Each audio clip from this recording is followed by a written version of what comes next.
नमस्कार। आज हम बात कर रहे हैं उस वक्त की जब युवा फ़ारो तूतनखामुन की अचानक मौत हो गई। तो सवाल उठा कि मिस्र की गद्दी आखिर कौन संभालेगा। हाँ, ये एक ऐसा मोड़ था इतिहास में जहाँ महत्वाकांक्षा, अंतर्राष्ट्रीय साजिश और गहरा रहस्य सब कुछ शामिल था। बिल्कुल।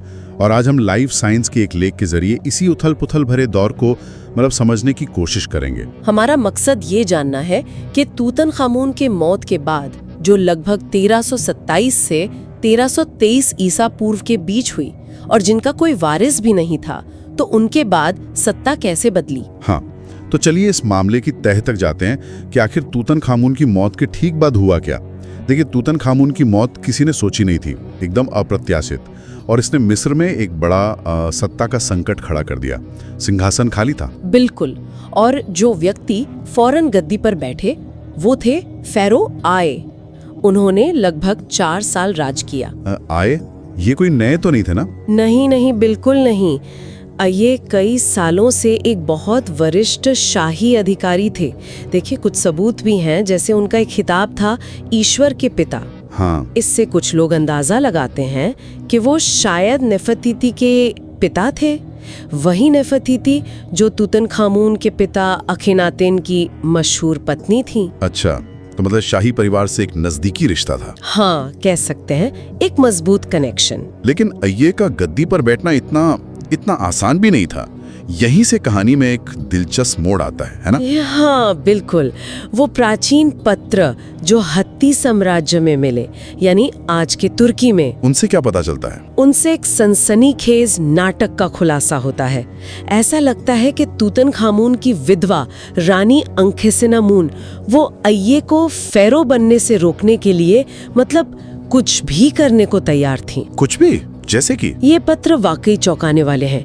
इनके मुताबिक अंखेसेनामुन ने हत्ती राजा सुप्पिलुलियुमा प्रथम को एक अविश्वसनीय संदेश भेजा। क्या संदेश? उन्होंने राजा से कहा कि वो अपना एक बेटा मिस्र भेजें ताकि वो उससे शादी कर सके और वो बेटा मिस्र का अगला फ़ारो बन जाए।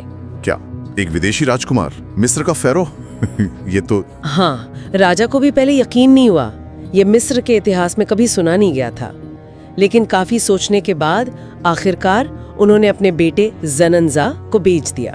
ज़ननज़ा? लेकिन वो तो कभी राजा बना ही नहीं, है ना? नहीं, ज़ननज़ा कभी मिस्र पहुंचकर शासक बन ही नहीं पाया। उसकी या तो रास्ते में मौत हो गई या फिर मिस्र पहुंचने के फौरन बाद। ओह, तो कैसे? क्या हुआ? क्या ये स्वाभाविक मौत थी? उस वक्त शायद कोई महामारी? हाँ, ये एक संभावना है। उस इलाके में उस वक्त महामारी फैली होने के कुछ सबूत मिलते हैं, लेकिन या फिर उसे मिस्र के दरबार में ही किसी ताकतवर गुट ने मरवा दिया। कोई ऐसा गुट जो एक विदेशी, एक हित्ती राजकुमार को मिस्र के तख्त पर नहीं देखना चाहता था। ये एक बड़ा रहस्य है।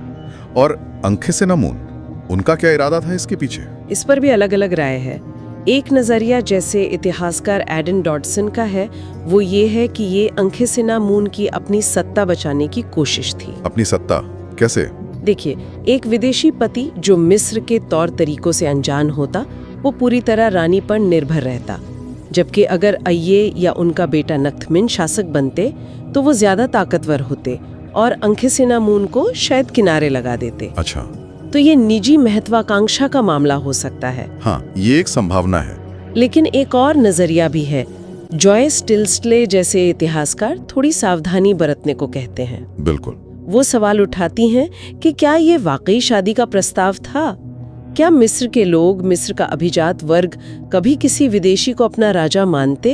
ये बहुत मुश्किल लगता है। तो फिर ये चिट्ठियां, कहीं ये किसी बड़ी साजिश का हिस्सा तो नहीं थी? यह हो सकता है ये पत्र अंखेसेनामुन ने लिखे ही ना हो। ये भी एक सवाल है। देखिए, वो खुद शाही खानदान से थीं। सैद्धांतिक तौर पर तो वो खुद भी शासन कर सकती थीं। तो मामला उलझा हुआ है। संभाल लिया। और उनका शासनकाल कैसा रहा? छोटा ही था, करीब 4 साल का। इस दौरान उन्होंने थीब्स यानी आज के लक्सर में एक शव मंदिर बनवाया और राजाओं की घाटी में अपने लिए एक मकबरा भी तैयार करवाया। लेकिन कहानी यहीं खत्म नहीं होती। अय्ये के बाद जो हुआ वो भी कम नाटकीय नहीं था। हाँ, उनके उत्तराधिकारी बने होरेमहेब। इनका अय्ये के परिवार से कोई सीधा रिश्ता नहीं था और होरेमहेब ने आते ही एक बड़ा कठोर कदम उठाया। क्या किया उन्होंने? उन्होंने अय्ये के मकबरे को बुरी तरह नुकसान पहुंचाया। दीवारों से अय्ये और उनकी पत्नी ते के नाम और उनकी तस्वीरें मिटा दी गईं। मिटा रह गई? ऐसा क्यों? माना जाता है कि शायद अय्ये के बेटे नक्टमिन और होरेमहेब के बीच गद्दी के लिए कोई संघर्ष हुआ था, कोई खींचतान थी। और जब होरेमहेब जीते तो उन्हें लगा कि अपने पिछले शासक की यादों को मिटाना जरूरी है, उसे बदनाम करना जरूरी है। ओह, सत्ता का खेल। बिल्कुल। होरेमहेब ने एक शाही फरमान भी जारी किया जिसमें अय्ये के शासन से पहले के वक्त को, मतलब अखनातेन और तूतनखामुन के दौर को भी अव्यवस्था और भ्रष्टाचार का काल बताया गया। एक तरह से इतिहास को फिर से लिखने की कोशिश, अय्ये को पूरी तरह मिटाने की कोशिश। तो कुल मिलाकर तूतनखामुन की मौत के बाद का वक्त बहुत ही अनिश्चित और उथल-पुथल भरा रहा। हाँ, बिल्कुल। अनिश्चितता थी, साजिशें थीं जैसे अंखेसेनामून और हत्ती राजकुमार वाली रहस्यमयी कहानी, और कड़वा सत्ता संघर्ष था जैसा हमने अय्ये और होरेमहेब के बीच देखा। ये कोई सीधा साधा सत्ता का हस्तांतरण नहीं था। वो हत्ती राजकुमार की मौत और होरेमहेब का अय्ये की यादों को मिटाना, ये सब दिखाता है कि वो दौर कितना अस्थिर था। हाँ, और सत्ता कितनी नाजुक हो सकती है। और जाते जाते एक सवाल सोचने के लिए छोड़ जाते हैं। अगर वो मशहूर हत्ती पत्र अंखेसेनामून ने नहीं लिखे थे, जैसा कि कुछ इतिहासकार मानते हैं, हाँ, तो फिर किसने लिखे थे और उनका असली मकसद क्या था? ये प्राचीन मिस्र के इतिहास का एक ऐसा पेचीदा पहलू है जो आज भी इतिहासकारों को उलझाए हुए है। और ये दिखाता है कि सत्ता के गलियारों में सच कितना मायावी हो सकता है। बिल्कुल।